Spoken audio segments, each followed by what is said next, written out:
Carta de Paulo aos Efésios, capítulo 1. Saudações de Paulo. Eu, Paulo, apóstolo de Cristo Jesus, pela vontade de Deus, escrevo esta carta ao povo santo em Éfeso, seguidores fiéis de Cristo Jesus. Que Deus, nosso Pai, e o Senhor Jesus Cristo lhes deem graça e paz. Todo louvor seja a Deus, o Pai de nosso Senhor Jesus Cristo, que nos abençoou em Cristo com todas as bênçãos espirituais nos domínios celestiais. Mesmo antes de criar o mundo, Deus nos amou e nos escolheu em Cristo para sermos santos e sem culpa diante dele. Ele nos predestinou para si, para nos adotar como filhos por meio de Jesus Cristo, conforme o bom propósito de sua vontade. Deus assim o fez para o louvor de sua graça gloriosa, que ele derramou sobre nós em seu Filho amado. Ele é tão rico em graça que comprou nossa liberdade com o sangue de seu Filho e perdoou nossos pecados. Generosamente derramou sua graça sobre nós, e com ela toda sabedoria e todo entendimento. Agora Deus nos revelou sua vontade secreta a respeito de Cristo, isso é, o cumprimento de seu propósito. E o plano é este: no devido tempo, ele reunirá, sob a autoridade de Cristo, tudo que existe nos céus e na terra. Além disso, em Cristo, nós nos tornamos herdeiros de Deus, pois ele nos predestinou conforme seu plano e faz que tudo ocorra de acordo com sua vontade. O propósito de Deus era que nós, os primeiros a confiar em Cristo, louvássemos a Deus e lhe dessemos glória. Agora vocês também ouviram a verdade, as boas novas da salvação, e quando creram em Cristo, ele colocou sobre vocês o selo do Espírito Santo que havia prometido. O Espírito é a garantia de nossa herança, até o dia em que Deus nos resgatará como sua propriedade, para o louvor de sua glória. Desde que eu soube de sua fé no Senhor Jesus e de seu amor pelo povo santo em toda parte, não deixo de agradecer a Deus por vocês. Em minhas orações, peço que Deus, o Pai glorioso de nosso Senhor Jesus Cristo, lhes dê sabedoria espiritual e entendimento para que cresçam no conhecimento dele. Oro para que seu coração seja iluminado, a fim de que compreendam a esperança concedida àqueles que ele chamou, e a rica e gloriosa herança que ele deu a seu povo santo. Também oro para que entendam a grandeza insuperável do poder de Deus para conosco, os que cremos. É o mesmo poder grandioso que ressuscitou Cristo dos mortos e o fez sentar-se no lugar de honra, à direita de Deus nos domínios celestiais. Agora ele está muito acima de qualquer governante, autoridade, poder, líder ou qualquer outro nome, não apenas neste mundo, mas também no futuro. Deus submeteu todas as coisas à autoridade de Cristo e o fez cabeça de tudo, para o bem da igreja. E agora a igreja é seu corpo. Ela é preenchida e completada por Cristo, que enche consigo mesmo todas as coisas em toda parte. Efésios capítulo 2.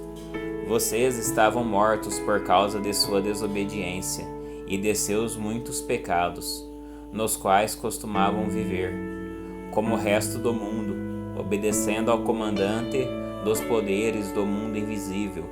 Ele é o Espírito que opera no coração dos que se recusam a obedecer. Todos nós vivíamos desse modo, seguindo os desejos ardentes e as inclinações de nossa natureza humana. Éramos, por natureza, merecedores da ira, como os demais. Mas Deus é tão rico em misericórdia e nos amou tanto que, embora estivéssemos mortos por causa de nossos pecados, Ele nos deu vida juntamente com Cristo. É pela graça que vocês são salvos, pois Ele nos ressuscitou com Cristo e nos fez sentar com Ele nos domínios celestiais, porque agora estamos em Cristo Jesus. Portanto, nas eras futuras, Deus poderá apontar-nos como exemplos da riqueza insuperável de sua graça, revelada na bondade que Ele demonstrou por nós em Cristo Jesus. Vocês são salvos pela graça, por meio da fé.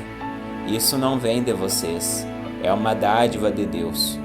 Não é uma recompensa pela prática de boas obras, para que ninguém venha se orgulhar, pois somos obra-prima de Deus, criados em Cristo Jesus, a fim de realizar as boas obras que Ele, de antemão, planejou para nós. Não esqueçam que vocês, gentios, eram chamados de incircuncidados pelos judeus que se orgulhavam da circuncisão, embora ela fosse apenas um ritual exterior e humano. Naquele tempo, vocês viviam afastados de Cristo, não tinham os privilégios do povo de Israel e não conheciam as promessas da aliança. Viviam no mundo sem Deus e sem esperança. Agora, porém, estão em Cristo Jesus. Antigamente estavam distantes de Deus, mas agora foram trazidos para perto dele, por meio do sangue de Cristo. Porque Cristo é nossa paz. Ele uniu judeus e gentios em um só povo ao derrubar o muro de inimizade que nos separava. Ele acabou com o sistema da lei, com seus mandamentos e ordenanças, promovendo a paz ao criar para si, desses dois grupos, uma nova humanidade. Assim, ele os reconciliou com Deus em um só corpo por meio de sua morte na cruz, eliminando a inimizade que havia entre eles. Ele trouxe essas boas novas de paz tanto a vocês que estavam distantes dele como aos que estavam perto. Agora, por causa do que Cristo fez, todos temos acesso ao Pai pelo mesmo Espírito. Portanto, vocês já não são estranhos e forasteiros, mas concidadãos do povo santo e membros da família de Deus. Juntos somos sua casa, edificados sobre os alicerces dos apóstolos e dos profetas, e a pedra angular é o próprio Cristo Jesus. Nele somos firmemente unidos, constituindo um templo santo para o Senhor. Por meio dele, vocês também estão sendo edificados como parte dessa habitação onde Deus vive por seu Espírito. Efésios capítulo 3. O plano de Deus é revelado. Quando penso em tudo isso, eu, Paulo, prisioneiro de Cristo Jesus para o bem de vocês, gentios, tomando por certo, a propósito, que vocês sabem que Deus me deu essa responsabilidade especial de estender sua graça a vocês. Como lhes escrevi anteriormente, em poucas palavras, o próprio Deus revelou esse segredo a mim. Ao lerem o que escrevi, entenderão minha compreensão desse segredo a respeito de Cristo, que não foi revelado às gerações anteriores, mas agora revelado pelo Espírito aos santos apóstolos e profetas. E este é o segredo revelado tanto aos gentios como aos judeus que creem nas boas novas, participam igualmente da riqueza herdada pelos filhos de Deus. Ambos são membros do mesmo corpo e desfrutam a promessa em Cristo Jesus. Pela graça e pelo grande poder de Deus, recebi o privilégio de servir anunciando essas boas novas. Ainda que eu seja o menos digno de todo o povo santo, recebi pela graça o privilégio de falar aos gentios sobre os tesouros infindáveis que estão disponíveis a eles em Cristo e de explicar a todos esse segredo que Deus, o Criador de todas as coisas, manteve oculto desde o princípio. O plano de Deus era mostrar a todos os governantes e autoridades nos domínios celestiais, por meio da Igreja, as muitas formas da sabedoria divina. Esse era seu propósito eterno, que ele realizou por meio de Cristo Jesus, nosso Senhor. Por meio da fé em Cristo, agora nós, com ousadia e confiança, temos acesso à presença de Deus. Portanto, peço-lhes que não desanimem por causa de minhas provações. É por você que sofro. A honra é de vocês. Quando penso em tudo isso, caio de joelhos e oro ao Pai, o Criador de todas as coisas nos céus e na terra. Peço que, da riqueza de sua glória, Ele os fortaleça com poder interior por meio de seu Espírito. Então Cristo habitará em seu coração, à medida que vocês confiarem nele.